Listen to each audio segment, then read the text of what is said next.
আল্লামা সাঈদী একটা মন্তব্য কয়েকদিন আগে, মৃত্যুর কয়েকদিন আগে করেছেন, ওর বাপের লাশ এই দেশে এসেছে, ওর লাশ ওই দেশে আসবে না। যা মন্তব্য করেছেন সব ঠিক, ঠিক না বা ঠিক?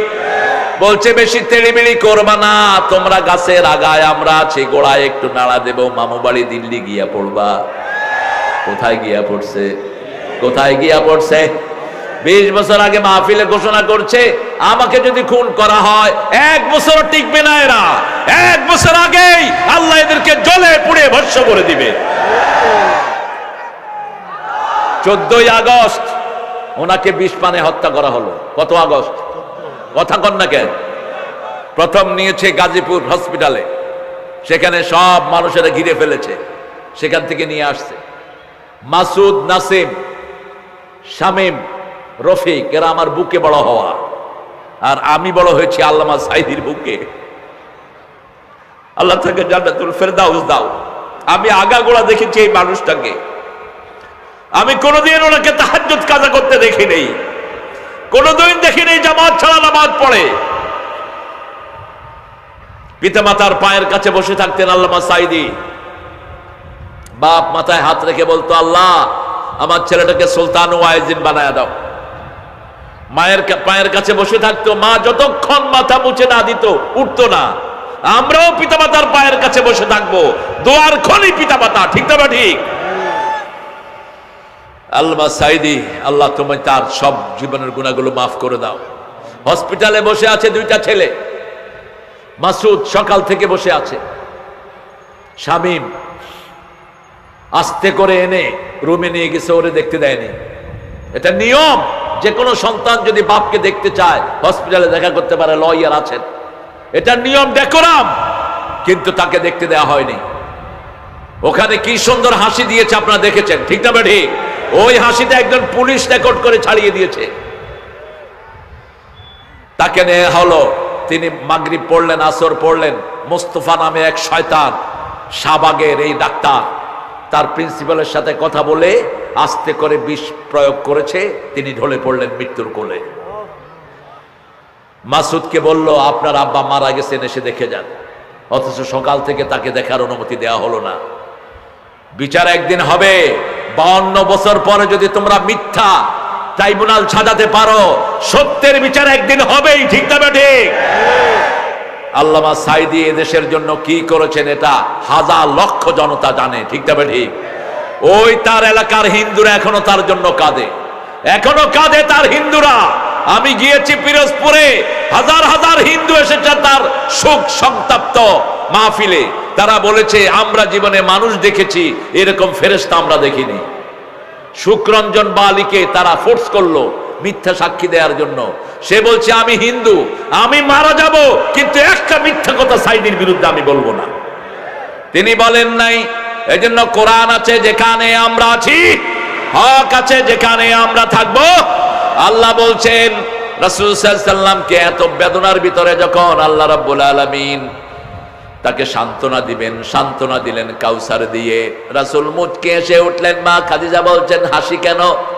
বলছে, জানো না দুনিয়া আখিরাতের সর্বশ্রেষ্ঠ নেয়ামত আল্লাহ আমাকে এই মাত্র দান করে দিয়েছে। কাউসার মানে হলো দুনিয়াতে যা শান্তি আমরা অনুভব করি এটাও কাউসার। আমরা এখানে আরাম করে বসে আছি, এটাও কাউসার। খাওয়া খাই, এটাও কাউসার।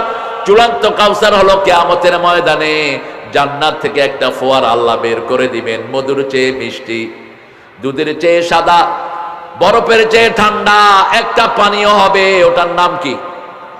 কথা বলেন। লক্ষ কোটি বাটি আল্লাহ দিবেন কিয়ামতের ময়দানে। রাসূল এই বাটিতে করে কাউসার বিলি করবেন। হাজার লক্ষ লোক সেখানে জমায়েত হবে কাউসার পান করার জন্য। অসংখ্য মানুষ যাবে। ফেরেশতারা বলবে, ইয়া রাসূলুল্লাহ, একে কে কে কে দিয়েন না, আর সবাইকে দেন। রাসূলের নামে দুরূদ পড়েছে, কিন্তু রাসূলকে নেতা মানে নেই। রাসূলের নামে দুরূদ পড়েছে, বেদাত ঢুকিয়েছে রাসূলের দলের ভিতরে, ঠিক না ঠিক? আল্লাহর হাবিব বলবেন, সুহকান সুহকান লিমান গায়্যারা বাদি, দূর হয়ে যা, দূর হয়ে যা, যে আমাকে গ্রহণ করস নাই, আমার সুন্নত গ্রহণ করস নাই। এই জন্য রাসূলের সুন্নত যেখানে আমরা আছি সেখানে রাসূল টাকনুর নিচে কাপড় পরতেন না, আমরাও পরবো না। মায়েরা রাসূল কখনো ভুরু চাচতে দেন নাই, আপনি ভুরু চাচবেন না। রাসূল বলেছেন যারা ভুরু চাচে তাদের উপরে আল্লাহ লানত। এখনকার ডাক্তার বলছে ভুরু যে মেয়েরা চাচে তাদের চোখ যে কোনো সময় অন্ধ হয়ে যেতে পারে। রাসূল সাল্লাল্লাহু আলাইহি ওয়াসাল্লাম কোনদিন দাড়িতে হাত দেন নাই, আমরাও হাত দেব না। রাসূল সাল্লাল্লাহু আলাইহি ওয়াসাল্লাম কোনদিন মুরব্বির সাথে বেয়াদবি করেন নাই, আমরাও করব না। কোনদিন বিবির সাথে রাগ করে কথা বলেন নাই, আমরাও বলবো না। রাসূল আমাদের পরিবারের জন্য একটা রহমত, তিনি কোনদিন বাচ্চাদের সাথে গোমরা মেজাজে কথা বলতেন না, আমরাও বলবো না। কোন নবী সন্তানকে ত্যায্য করেন নাই, আমরাও ত্যায্য করব না। তো আপনারা একটা কিছু হলেই কত ত্যায্য করে দেবো কেন? আপনি দেখেন ইয়াকুব আলাইহিস সালামের 12টা সন্তান, কয়টা? কথা বলেন না কেন? ইউসুফ আলাইহিস সালামকে কোথায় ফেলা হলো? কূপের ভিতরে 11 ভাই ফেললো, কিন্তু তিনি নবী কোনো ভাইকে ত্যায্য করেন নাই, কোনো ভাইকে ত্যায্য করেন নাই। সবগুলো ভাইকে ছেড়ে দিয়েছেন কার হাতে? কার হাতে? আল্লাহর হাতে। আপনি আপনার সন্তানের সাথে ভালো ব্যবহার করবেন। আমরা যদি কাউসার পেতে যাই 2টি কাজ করতে হবে। প্রথম 5 ওয়াক্ত নামাজ পড়বেন তো? যেই দলে নামাজ নাই সেই দল মুনাফিকের দল। যেই দলে নামাজ নাই সেই দল আল্লাহর দল হতে পারে? নামাজ আছে যেই দলে আমরা যাব সেই দলে যাবেন তো? কয় ওয়াক্ত? কোথায় পড়বেন? কোথায়? নাকি ঘরের ভিতরে? যারা আজান শোনার পরে মসজিদে যায় না, রাসূল বলছেন ওদের ঘরগুলো আমি আগুন দিয়ে জ্বালিয়ে দিতাম। শুধু শিশু এবং মহিলার কারণে আমি পারি না। এই 2 গ্রুপের গুরুত্ব আমাদের দেশে বেশি না কম? সবচেয়ে কম। বিবিদেরকে আপনারা পাত্তা দেন না। আপনাদের উত্তরবঙ্গে আমি শুনেছি বিবিদের সাথে খুব বাজে ব্যবহার করা হয়। ইল্লা মাশাআল্লাহ, কিছু কিছু ভাই হয়তো ভালো ব্যবহার করেন, কিন্তু কোন বিবিকে তুই তঙ্গারি করে ডাকা হারাম, কোন বিবির সাথে দুর্ব্যবহার করা হারাম, কোন বিবিকে বৈষম্যমূলক আচরণ করা হারাম। আপনি বিয়ে করেন 2টা 3টা 4টা, কিন্তু আমাদের দেশে 16টা বিয়ে করছে এরকম শয়তানও আছে না নাই? হ্যাঁ, এদের তো কোনো বিচার হয় না। আপনাদের উত্তরবঙ্গের এক শয়তান 18টা মেয়েকে ছলনা করে বিয়ে করছে। এরে নাও, এরে হাত পা ভেঙে জেলখানায় ঢুকিয়ে দাও। 4টার বেশি যারা বিয়ে করে এরা কি একসাথে কয়টা রাখতে পারবে? কথা কন না কেন? আর যদি 5টা হয় বিবি? টাঙ্গাইলের নাগরপুর থানা বিবি হইলা 19টা। সে মাইকে ডাকে 19 নম্বর বিবি লাইনে আসুন, 18 নম্বর বিবি আপনার সন্তান নিয়ে লাইনে আসুন। কবিরাজ মানুষ যে আমাদের বাংলাদেশের মানুষ কত ভদ্র। বিগত দলের সেক্রেটারি বলছে আওয়ামী লীগ যদি কখনো ডাউন হয় 10 লক্ষ লাশ পড়বে, কিন্তু একজনেরও লাশ পড়ে নাই। ঠিক কিনা? একজনেরও লাশ পড়ে নেই। আমরা রক্তে বিশ্বাসী নই, ভালোবাসায় বিশ্বাসী। আমরা যদি রক্তে বিশ্বাসী হতাম তোমরা কেউ পালানোর সুযোগ পেত না। ঠিক না? ঠিক। আমরা চাই ভালোবাসা। আমরা কি চাই?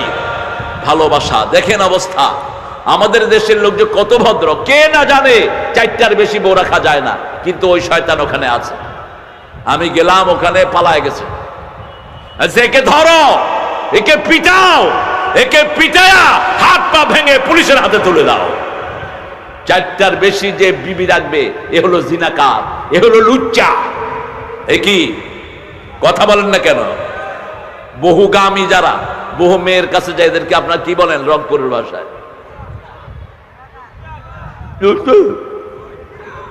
জোরে বলেন। হ্যাঁ, এটা লুচ্চা। বহু লুচ্চা আমাদের সমাজে আছে না নাই? পুলিশের মধ্যে আছে না নাই?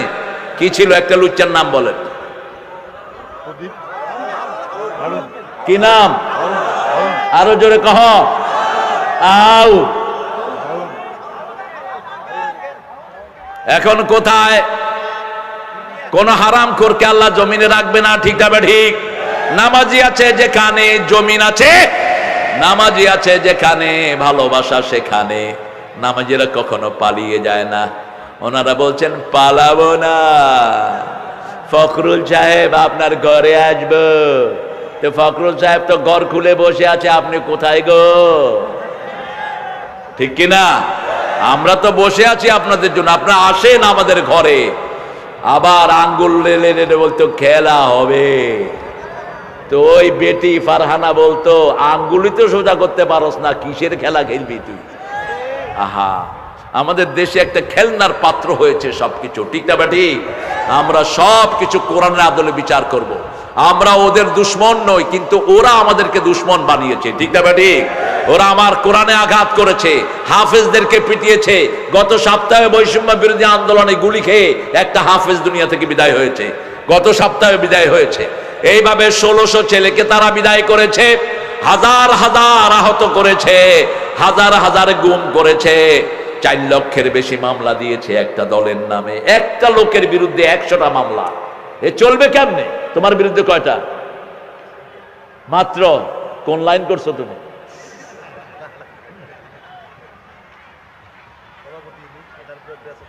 হ্যাঁ, আহারে, বাড়িতে থাকতে পারছো? বাড়িতে থাকতে পারেনি, আমরাও পারিনি। পুরা জুলাই মাস বাড়িতে থাকতে পারিনি, আমি বাসায় থাকতে পারিনি। তবে পুলিশ ভাইদেরকে ধন্যবাদ দেই, যেই পুলিশরে আমার পিছনে লাগাইতো, ওরা ফোন করে দিত, স্যার আপনার পিছনে আমারও লাগাইছে, আপনি বাসা থেকে সরে যান। এটা আল্লাহর বিশেষ রহমত, আলহামদুলিল্লাহ বলেন। ডিবিকে পাঠিয়েছে, যা উঠে নিয়ে আসো। ডিবি এসে বলছে, স্যার আমি যদি আপনারা না নেই, হাসিনার বাপের ক্ষমতা নাই আপনার কাছে আসে। আপনাকে ভালোবাসি কোরআনের জন্য, আপনি নিরাপদে থাকেন। আল্লাহ এই পুলিশদের হায়াত আপনি বাড়িয়ে দেন। আমাদের পুলিশগুলো আসলে ভালো, এরা খারাপ করছে, ঠিক না ঠিক? 1000 পুলিশকে এরা খুন করছে, 1000। এই পুলিশের খবর নেওয়া উচিত আমাদের, কারণ এদের পরিবারের তো কোনো দোষ নাই, এরা নিরীহ বাচ্চাগুলো না খেয়ে আছে। যেমন বৈষম্য বিরোধী আন্দোলনে এই রংপুর নেতৃত্ব দিয়েছে, তেমনি পুলিশের আন্দোলনেও ওরাই নেতৃত্ব দিয়েছে। প্রথম আন্দোলন শুরু হয়, পুলিশের শাসানি শুরু হয় সিরাজগঞ্জ থেকে। একটা থানাতে পুলিশকে বলা হয়েছে, তোমরা আমাদের বিরুদ্ধে লাগবা না, লাগলে কিন্তু খবর আছে। কে শুনে কার কথা ওনারা বিজয় করে ফেলবেন। এরপরে থানার ভিতরে আল্লাহর গোলামেরা ঢুকে পুলিশের উত্তম মধ্যম দেওয়ার পরে সব পুলিশ ঠান্ডা, ঠিক না ঠিক? আমরা একমাত্র নামাজের কাছে আসবো, তাহলে আমাদের সাহস বাড়িয়ে দিবেন কে? আল্লাহ বলছেন 18 নম্বর সূরা তওবাহ, ইন্নামা ইয়া'মুরু মাসাজিদাল্লাহি মান আমানা বিল্লাহি ওয়াল ইয়াউমিল আখির ওয়া আকামাস সালাত ওয়া আতাজ যাকাত ওয়া লাম ইয়াখশা ইল্লাল্লাহ। মসজিদ আবাদ করবে মুমিনরা, যারা বলবে লা ইলাহা, যারা নামাজ কায়েম করবে, রোজা করবে, আর তারা আল্লাহ ছাড়া কাউকে ভয় করবে, নামাজ পড়বে, যাকাত দিবে। ভয় করবে কাকে? আপনারা কাকে ভয় করেন? কাকে ভয় করেন? আল্লাহকে ভয় করে। কোরআনী আন্দোলনে জড়িত হতে কে কে চান হাত তুলে দেখায় দেন।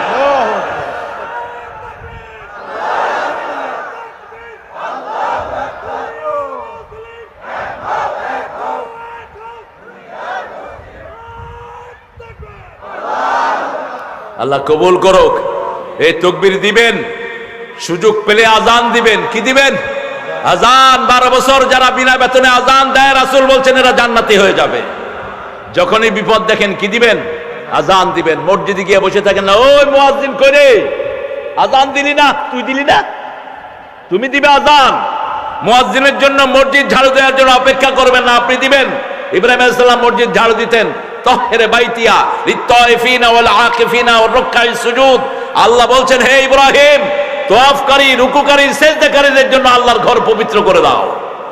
আমাদের জাতীয় কবি বলছেন, মসজিদেরই ঝাড়ু বরদার ও কামারে হাত, এই গরিবের শোনো শোনো মোনাজাত আল্লাহ, এই গরিবের দিও তৃষ্ণা পেলে ঠান্ডা পানি, ক্ষুধা পেলে লবণ ভাত, এই গরিবের শুনো। কে শুনবেন?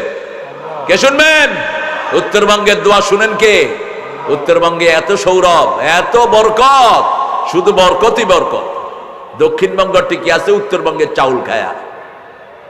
উত্তরবঙ্গে লিচু, উত্তরবঙ্গে কলা, উত্তরবঙ্গে শশা, তরি, তরকারি নাই বোধহয়। এখন আরেকটা জিনিস আসছে গত 20 বছর ধরে, যেটা দিয়ে আগুন জ্বালায়, কয়লা। কি আছে? কয়লা। কয়লা ধুইলে কি যায় না? আর উত্তরবঙ্গের কয়লায় কোনো ময়লাই নেই। শুধু খনি থেকে বের করে ট্রাকে উঠায়। আমি গিয়েছি সেখানে পার্বতীপুর, খনি থেকে বের করে ট্রাকে উঠায়, এক ট্রাক কয়লার দাম হলো 17 লক্ষ টাকা। আর আল্লাহর হাবিব 1400 বছর আগে বলছেন, তোমরা যেখানে খনি পাও ওই খনির 5 ভাগের 1 ভাগ টাকা আশেপাশের লোকদেরকে দান করে দিও। যদি এই 5 ভাগের 1 ভাগ উত্তরবঙ্গকে দেয়া হতো, উত্তরবঙ্গে কোনো গরিব থাকতো না, ঠিক না? ঠিক। কিন্তু চোরের গোষ্ঠী খায়াই তো কুল পায় না, আপনাদেরকে দিবে কি? তিতাস গ্যাস যেখানে পেয়েছে সেখানেও যদি 5 অংশ দিত, রাসূল বলছেন 5, 10, 20, 25, 30 এই হাতে তোমরা যাকাত দাও। একটা ক্ষেতের মধ্যে চাষ করেছেন, আপনি পানি দেন নাই, 10 মণ হলে 1 মণ গরিবকে দিয়ে দেন। কয় মণ? 10 মণ লিচু চাষ করেছেন, 1 মণ কাকে দিবেন? গরিবকে দিবেন। ইয়াউমা হাসাদি, যেই দিন কাটবেন সেই দিনে দিবেন, ঘরে নিয়ে না। এরপরে বলছেন যদি খনিজ দিবেন 5 ভাগের 1 ভাগ, আর চাউল দিবেন 10 ভাগের 1 ভাগ যদি আপনি পানি না দেন। আর যদি আপনি সেচের ব্যবস্থা করেন, সার দেন, 20 মণে 1 মণ। কথা বুঝতেছেন তো? 25টা ছাগল পাললেন, এরকম মাঠে ছেড়ে দিলেন, ছাগলের কোনো খরচ আপনি বহন করলেন না। 25টা থেকে 1টা কারে দিবেন? গরিবকে দিবেন। 30টা গরু পাললেন, 30টা ওট পাললেন, আপনি ওদেরকে খাওয়ালেন না, ওরা মাঠে ঘাটে চরে বরে খেলো। আল্লাহর হাবিব বলেছেন 1টা ওট গরিবকে দিয়ে দাও, 1টা গরু গরিবকে দিয়ে দাও। এইভাবে যদি আমরা যাকাত দিতাম, আমাদের দেশে গরিব থাকতো? কথা কন দেখেন, শুধু আপনাদের এই এলাকার পয়সাওয়ালারা যদি হিসাব করে যাকাত দেয়, যাকাত নেয়ার মানুষ থাকবে না। সেজন্য আল্লাহ রাব্বুল আলামিন বলছেন আকিমুস সালাত ওয়া আতুজ যাকাত। এই যাকাতের অর্থ ব্যবস্থা প্রতিষ্ঠিত করতে চায় একটা দল, ওই দলই বৈষম্য বিরোধী সব শহীদদের দায়িত্ব গ্রহণ করে নিয়েছে। দলটার নাম কি? কথা বলেন। মানুষে কয় এরা টাকা পায় কোত্থেকে? টাকা পায় আপনার পকেট থেকে, টাকা পায় এই উকিলের পকেট থেকে। আমরা 500 টাকা আয় করি, ওখান থেকে 5% আমরা এই সংগঠনের ফান্ডে দিয়ে দেই। আর এখানে কোনো চুরিদারের কোনো সম্ভাবনা। আপনি যত বড় আল্লাহর ওলিরে পয়সা দেন, ওলি সাহেব যে কোনো সময় শয়তানের ওলি হয়ে যেতে পারে। কিন্তু একজন জামাত, ইয়াদুল্লাহি আলাল জামাত, একটা সংঘবদ্ধ লোক যদি ইসলামের উপর থাকে, এরা কখনো গোমরাহ হবে না। এই জন্য যারা কোরআনী আন্দোলন করে তাদেরকে দান দিবেন, ব্যক্তিগত না। ব্যক্তিগতভাবে অনেকে অনেক কিছু দিয়ে মানুষ থেকে টাকা নেওয়ার ব্যবস্থা করছে, কিন্তু ব্যক্তি আজকে ভালো কালকে খারাপ হয়ে যেতে পারে, ঠিক না বেটি? ডানপন্থী ভাইয়েরাও আমাদের সাথে, বিশেষ করে বিএনপির নেতা কর্মীরা সারা দেশে এই আন্দোলনের মধ্যে সবচেয়ে বেশি নির্যাতিত হয়েছে তারাও, ঠিক না বেটি? তাদের সালাউদ্দিন কাদেরকে কেন ফাঁসি দিল? কত বড় অকৃতজ্ঞ দেখেন। শেখ মুজিব যখন পাকিস্তানের জেলখানা, এই সালাউদ্দিনের পরিবারই শেখ মুজিবের পরিবারকে টেনেছে। কয় বছর? কয় বছর? কিচ্ছু জানো না ইতিহাস, বিএনপি করে এমনি 3 বছর। কয় বছর? 3 বছর একটা পানি সহ সব সাপ্লাই দিয়েছে মুজিব পরিবারকে এই সালাউদ্দিন কাদেরের পরিবার। আর সেই সালাউদ্দিনকে তুমি ফাঁসি দাও। সালাউদ্দিন কল্পনাও করে নাই কখনো চৌধুরী এত বিশাল মনের মানুষ, নিজের মেয়েকে বিয়ে দিয়েছে, চট্টগ্রামের সব মানুষকে 4 দিন পর্যন্ত স্টেডিয়ামে খাওয়াইছে সালাউদ্দিন কাদের। চট্টগ্রামের এত বড় পয়সা লাল চট্টগ্রামে নাই। আঙ্গুল নেড়ে নেড়ে যখন কথা বলতো, সালাউদ্দিন কাদের বলতো আঙ্গুল নামাও, এই আঙ্গুলে আমার আংটি পরানোর কথা ছিল। আংটি পরায় নেই, কারণ তোমার চেহারা আমার কাজের বুয়ার চেয়ে খারাপ। সাহস ছিল পুরা, কলিজা ভর্তি সাহস। তখনকার খাদ্যমন্ত্রী যাচ্ছে ক্যাঙ্গারু ট্রাইব্যুনালের সামনে দিয়ে, তো তিনি বলছেন এই টাক্কা, তোর বাপ যে এখানে দাঁড়ানো সালাম নজেস। তিনাকে বলছেন বিচারপতি আপনি এখন এজলাসে আসেন। কয় থো তোর এজলাস, ক্যাঙ্গারু ট্রাইব্যুনাল কারে ধরে আনো সান্দাতে? বলছে সালাম দিলি না। খাদ্যমন্ত্রী কয় বস আসসালামু আলাইকুম। আল্লাহ যেন আমাদেরকে সাহস দান করে, বলো না আমিন। আমরা সাহসী হব তো? সাহসী হতে হলে মসজিদে যেতে হবে। কোথায়? 5 ওয়াক্ত মসজিদে যাবেন তো? নিজের ছেলে মেয়েকে নামাজ পড়াবেন তো? আজকে স্কুল কলেজে বাচ্চাগুলোকে ধ্বংস করে দিয়েন না, মাদ্রাসায় দেন। আজকে স্কুলের পোলাপান বিড়ি খায়, আপনাদের এখানে নাই। কলেজের মেয়েরা বিড়ি খায়, আপনাদের এখানে নাই। ছেলে মেয়ে একসাথে হয়ে কি করে আপনারা খবর রাখেন না? যেই পিতা বাচ্চাকে স্কুলে দিয়ে, যেই মা বাপ বাচ্চাকে কলেজে দিয়ে খবর রাখে না মেয়েদের, এই পিতা মাতার নাম দায়ুসের খাতা লেখা হবে। আপনার মেয়েকে আপনি কেন কো এডুকেশনে দিলেন? আপনার ছেলেটাকে কেন কো এডুকেশনে দিলেন? আজকে আপনাদের এই তিস্তা ব্রিজ পার হওয়ার সময় দুই পাশে দেখি জোড়ায় জোড়ায় পোলাপান বসে রয়েছে, স্কুলের ড্রেস গায়ে। কিসের ড্রেস? স্কুলের ড্রেস। এটাই চেয়েছিল ওই শয়তানটা। আপনার সন্তানকে যদি আপনি ভালো করতে চান, কোরআনের মাদ্রাসায় দেন, ঠিক না বেটি? আর যাই হোক, কোরআনের প্রতিষ্ঠানে দিলে ছেলেটা চরিত্রবান হবে, পিতামাতার দিকে চোখ রাঙিয়ে কথা বলবে না, ঠিক না বেটি? এই জন্য 5 ওয়াক্ত নামাজ পড়বেন। কারা কারা একটু হাত তুলে দেখান, বলেন হে আল্লাহ, আপনার নামে শপথ করছি, জীবনে আর কোনোদিন ফরজ নামাজ, ফরজ রোজা, ফরজ পর্দা ছেড়ে দেব না। আমিন ইয়া রাব্বাল আলামিন। হাতগুলো নামান। নামাজ বেশি যেখানে, খাওয়া বেশি। কোন মাস? কোন মাস? তো নামাজ কেমনে ছাড়েন? নামাজ ছাড়বো না, ঠিক আছে? ফজর যারা পড়বে তাদের রিজিকের ব্যবস্থা করবেন কে? জোহর যারা পড়বে তাদের কামাই রুজিতে বরকত দিয়ে দিবেন কে? আসর যারা পড়বে শরীরটা ভালো রেখে দিবেন কে? মাগরিব যারা পড়বে সব রকমের নিরাপত্তা দান করবেন কে? এশা যারা পড়বে স্বাস্থ্য ভালো রেখে দিবেন কে? 5 ওয়াক্ত নামাজ পড়বেন, 5টা সমস্যা দূর হবে। খাদ্য ঠিক, স্বাস্থ্য, তারপরে অন্ন, বস্ত্র, শিক্ষা, চিকিৎসা, আর কি? আর কি? বাসস্থান। এই 5টা সমস্যা 5 ওয়াক্ত নামাজের ভিতরে আছে। আজান হবে আর কোথাও দাঁড়াবো না। এরপরে আল্লাহ বলছেন ওয়ানহার, কোরবানি দাও। কোরবানি দিবেন আপনার টাকা, কোরবানি দিবেন আপনার সময় কোরআনী আন্দোলনের জন্য। এখন বলেন তো, কোরআন পড়া সুন্নত না নফল? জোরে বলেন। হাদিস পড়া